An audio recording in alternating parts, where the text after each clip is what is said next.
We have got two different types of ureteral access sheath. Uh, uh, One is the braided access sheath, which has this color of darker shade of blue, and it has got braiding inside it.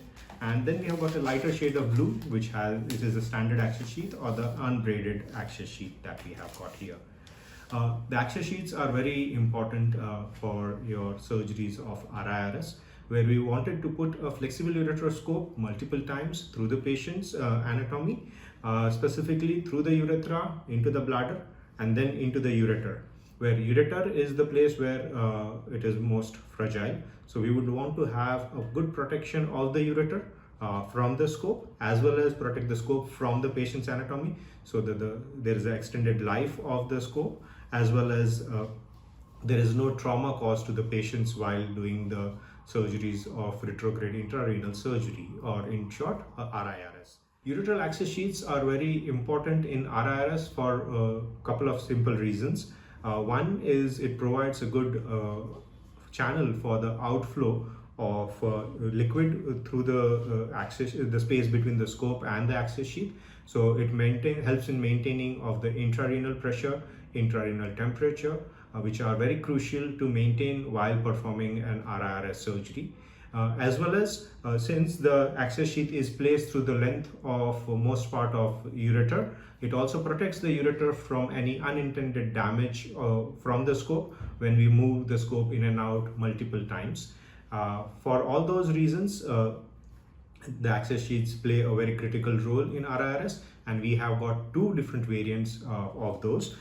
First being one which is with the braided shaft. So anyone requiring more flexibility and stiffness while putting in the access sheath through the anatomy, one could prefer that. Or a more flexible version would be your unbraided shaft.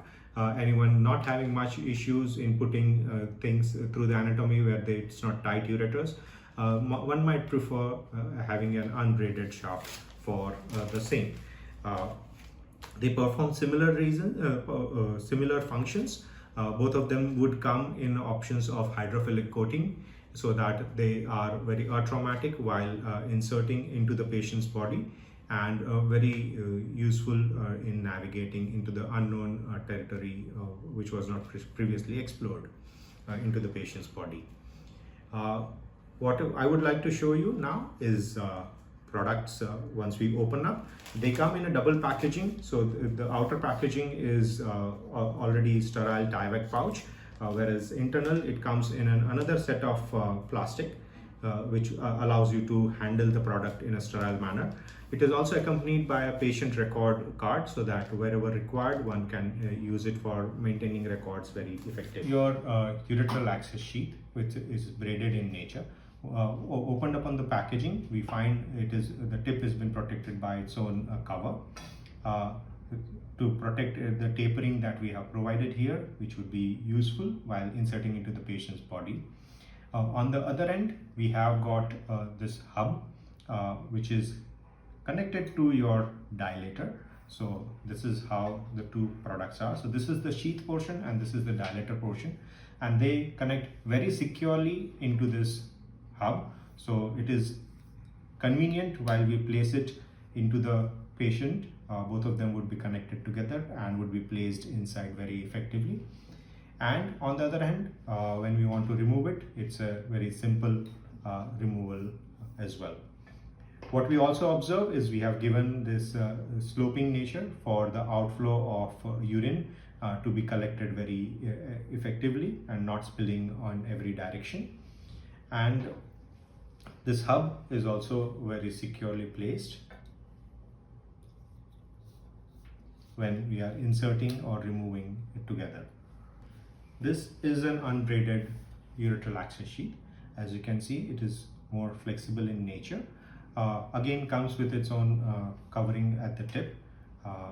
Once we remove that, and if we feel this has very good gradual tapering, allowing you to ensure that when it has been placed inside the patient's body, no or very minimal trauma would be caused while we are doing so. Also, at this other end, the hub is been designed to be placed securely with this design, and you have again sloping for collection of urine or any outflow that we are getting during the surgery in a secure manner. So that is your unbraided ureteral access sheath or the standard ureteral access sheath.